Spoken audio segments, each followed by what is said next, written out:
Baik, bismillahirrahmanirrahim. Assalamualaikum warahmatullahi wabarakatuh.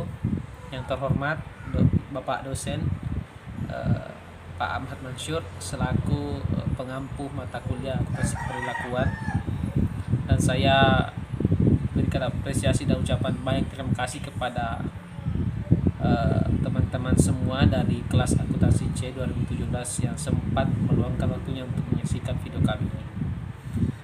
Nah, puji syukur kita panjatkan kehadirat Allah Subhanahu wa taala atas limpahan rahmat dan karunia-Nya sehingga kita dapat diberikan kesehatan dan kesempatan dalam melakukan aktivitas sehari-hari kita sebagai mahasiswa, yakni melaksanakan perkuliahan.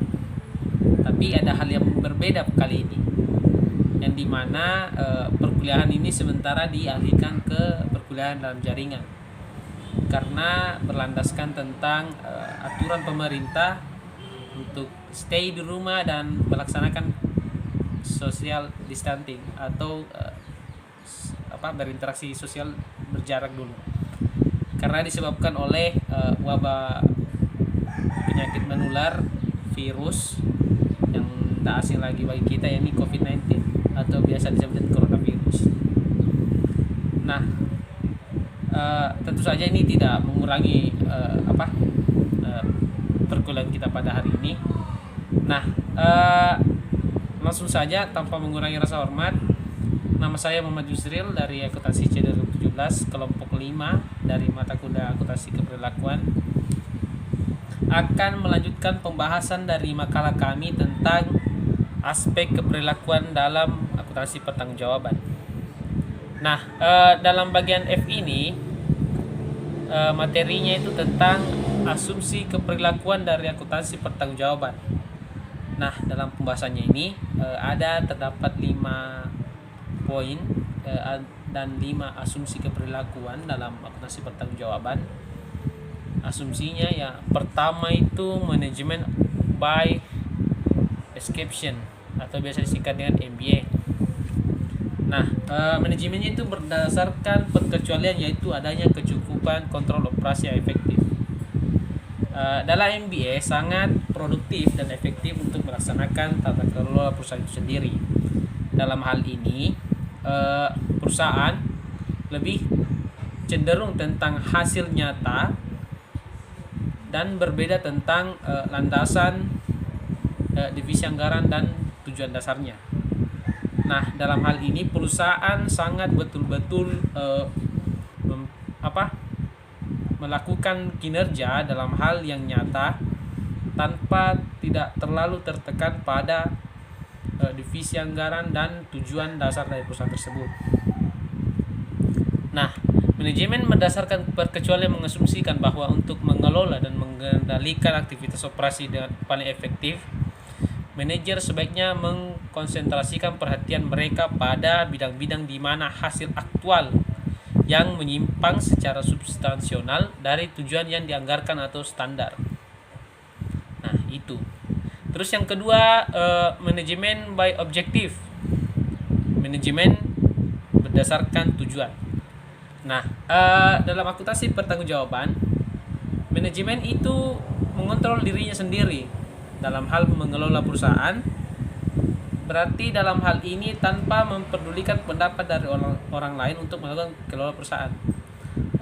Dalam pemikirannya, manajemen itu mampu melaksanakan tugasnya masing-masing sesuai dengan kesanggupan mereka masing-masing tanpa memerlukan perundingan, tanpa terlalu melakukan perundingan untuk melaksanakan tata kelola perusahaan tersebut. Dan akuntansi pertanggungjawabannya menyediakan kerangka yang ideal untuk memformulasikan tujuan secara detail, secara akurat ceritanya. Nah, MBO memfasilitasi keinginan untuk tidak didominasi dengan memberi manajer dan bawahannya sebuah kesempatan untuk secara bersama merumuskan pencapaian atau kegiatan bagi pusat tanggung jawab masing-masing. Nah, seperti yang saya bahasakan tadi bahwa dalam MBO ini tanpa terlalu melakukan perundingan untuk melaksanakan tata kelola perusahaan, karena mereka masing-masing bisa mengontrol diri mereka untuk melaksanakan tata kelola perusahaan itu sendiri-sendiri sesuai dengan kesanggupan yang mereka miliki. Nah, terus yang ketiga, coincidence between responsibility, network, and organizational dan organizational structure. Dalam hal ini kesesuaian antara jaringan pertanggungjawaban dan struktur organisasi. Nah, dalam akuntansi pertanggungjawaban mengasumsikan pengendalian organisasi ditingkatkan melalui pencipta sebuah jaringan pusat tanggung jawab yang selaras dengan struktur organisasi. Nah, dalam hal ini niat manajemen tingkat atas untuk mendelegasikan dijelaskan melalui hierarki kewenangan. Berarti dalam melaksanakan tata kelola perusahaan dalam berperilaku sesuai dengan kewenangan dari struktur organisasi tersebut. Berarti dalam melakukan pertanggungjawaban harus mulai dari bawah ke atas sampai dengan pemimpin perusahaan. Terstruktur secara detail untuk melakukan pelaporan pertanggungjawaban tersebut. Nah, karena pusat pertanggungjawaban merupakan dasar dari keseluruhan sistem akuntansi pertanggungjawaban, kerangka kerja untuk seharusnya didesain secara hati-hati. Struktur organisasi harus dianalisis terhadap kelemahan dalam pendelegasian dan penyebaran dalam melakukan pertanggungjawaban di perusahaan tersebut. Nah, terus yang keempat, acceptance of responsibility atau garis miring pengertiannya tentang penerimaan tanggung jawab. Nah, ini merupakan unsur yang terpenting dalam keberhasilan penerapan sistem akuntansi pertanggungjawaban. Adalah bahwa manajer pusat pertanggungjawaban menerima tanggung jawab dan tugas yang diberikan kepadanya dengan layak dan kesediaan mereka melaksanakannya. Berarti dari tugas manajemen ini penerimaan tanggung jawab ini dia sesuai dengan kemampuannya dan kesediaannya untuk melaksanakan tugas tersebut. Nah, para manajer akan merasa bersedia menerima tugas dan tanggung jawab tersebut dengan baik jika merasa dibutuhkan secara fisik dan sumber daya. Seperti yang saya jelaskan tadi, bahwa sesuai dengan kesanggupan yang mereka miliki dan sesuai dengan sumber daya yang dia miliki dalam hal pemikiran, tingkatnya mereka bekerja, fisik dan segala macam, itu merupakan landasan dalam menerima tanggung jawab.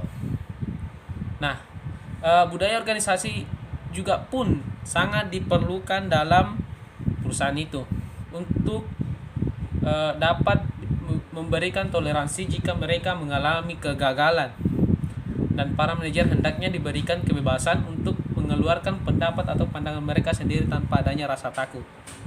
Nah, budaya dalam organisasi ini sangat penting dalam hal menyikapi beberapa biasa yang terjadi di perusahaan tentang masalah kegagalan. Tentu saja perusahaan tidaklah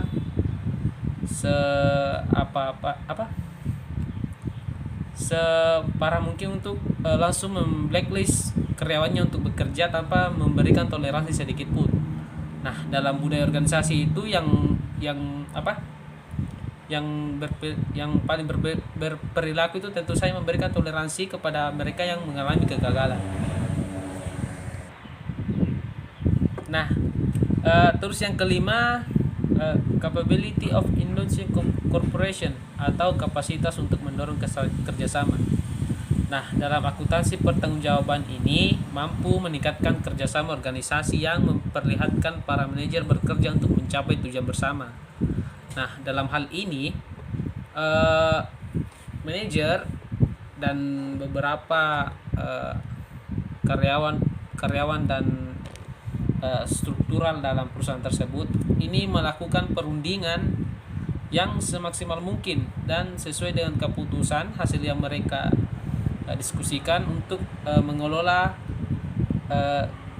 perusahaan tersebut dengan tujuan bersama, dengan visi yang sama untuk melaksanakan tata kelola perusahaan yang sangat baik dan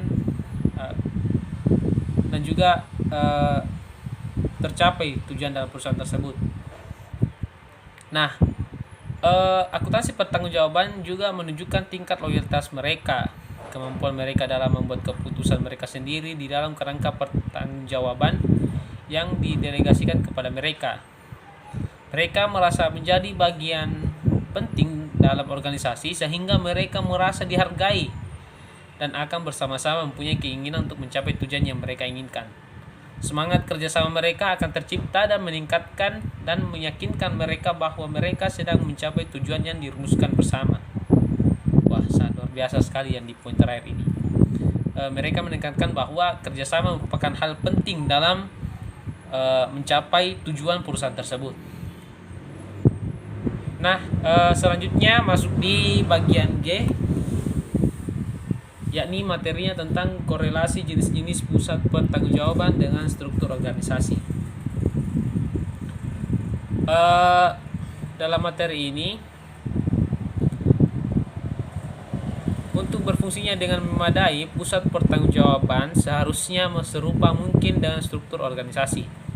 Pendekatan-pendekatan yang digunakan dalam mendesain struktur organisasi dan membebankan tanggung jawab bervariasi dari perusahaan ke perusahaan, tergantung pada pemilihan manajemen puncak dan gaya kepemimpinannya. Berbagai pendekatan tersebut dapat diklasifikasi sebagai struktur vertikal dan horizontal. Nah, kita akan bahas langsung saja di bagian pertama ini, vertikal struktural atau struktural yang vertikal. Nah, organisasi ini dibentuk berdasarkan fungsi-fungsi ada, misalkan terdapatnya fungsi produksi, penjualan, dan keuangan. Mereka strukturnya itu rata, masing-masing fungsi yang ada pada yang dapat dibagi dalam beberapa pusat pertanggungjawaban. Fungsi produksi menggunakan cost center, fungsi penjualan menggunakan revenue center, dan sedangkan top manajemen berfungsi sebagai kontrol dan pembuat kebijakan terhadap investasi. Nah, yang kedua, horizontal struktur.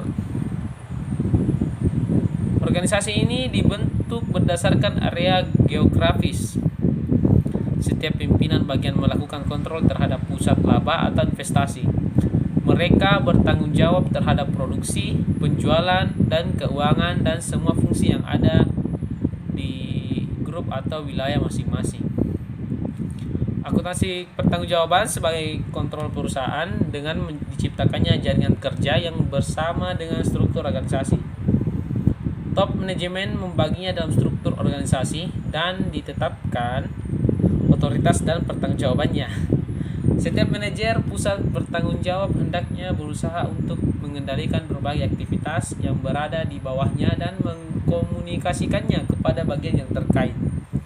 Nah, itulah dari materi saya bagian F dan G. Terima kasih.